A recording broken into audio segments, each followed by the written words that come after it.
Самолет, лавина опасный участоктарда жол тейлөө кызматынан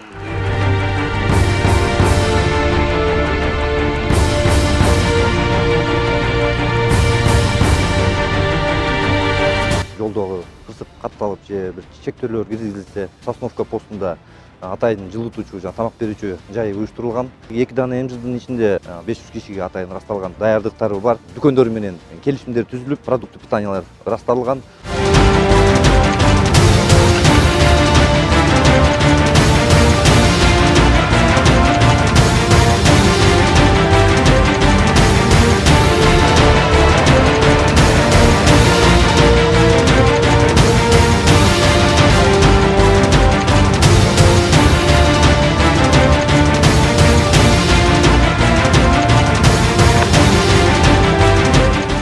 D36 ишканасы Өтмөк ашуусун тейлеп келебизде.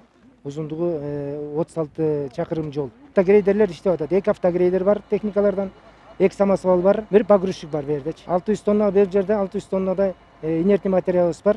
Туз менен аралаштырылган. Талас-Самырды жолун 0,2 километрден 36 километрге чейин тейлеп келебизде.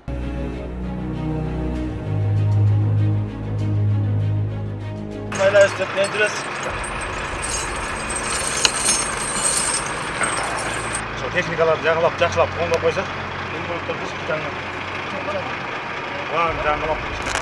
Hazır buna çık geldik, yatta parsıklar çok başladı.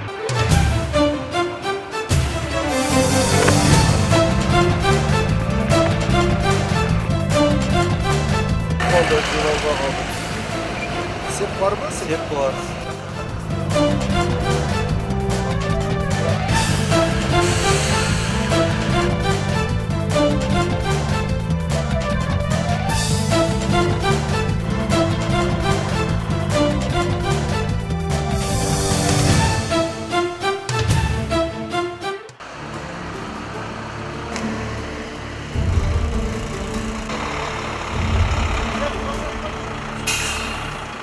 Seplerdi gözet koyuz.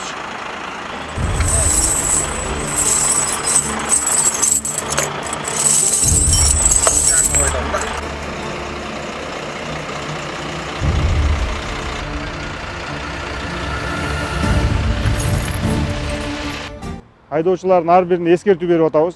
Биринчиден, жол транспорт кырсыгынын алдын алуу үчүн, тыгындарды жаратпоо үчүн аралыктарды 500 метрден так сактап, анан тайгалакка барганда, сыйгалакка барганда септерин ошого жетпей тагып, себин тагып, бири-бирине тоскоол жаратпай айдап кетишине ар бирине айтып түшүндүрүштерин жүргүзүп атабыз.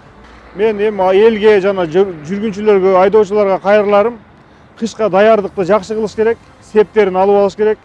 И кокус жол тыгыны боло турган болсо, карама-каршы тилкеге чыкпаш керек. Ошол карама-каршы тилкеге чыкса, астында келаткан автоунаага тоскоол жаратып, жол тыгынын пайда кылат. Ошону суранат элем.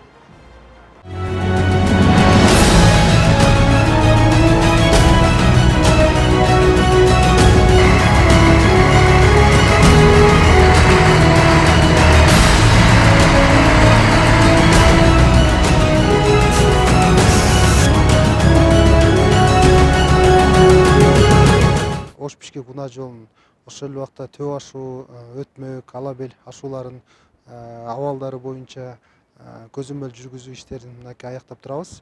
Өтмөк ашуусун тейлеген 36 деп ишканасынын башка перевалдагы деп ишканаларга салыштырмалуу иштерин жогорку эмес деңгээлде экени көрүндү. Тиешелүү өлчөмдө тазаланып ачылган эмес. Ошондой эле инерттүү материалдар чачкан боюнча дагы кемчиликтер бар экен жеринде көрсөтүлдү.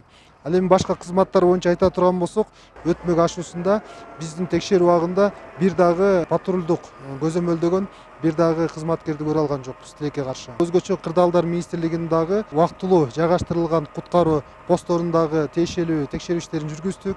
Ал жерде да кемчиликтер жок эмес, жеринде кемчиликтердин баары көрсөтүлүп, оңдолду. Сосновка арал посторунда дагы жылытуу пункттары жана тамак аш берүү пункттары дагы толук кандуу даярдыкка келтирилген эмес. Мисалга айта турган болсок, арал постунда уюштурулган жылытуу пункттары оор жүк ташуучуларга киргизилген чөктөн негизинде жылытуу пункту иштетилген эмес. Бул Токтогул райондук бөлүмү жооптуу болуп эсептелинет.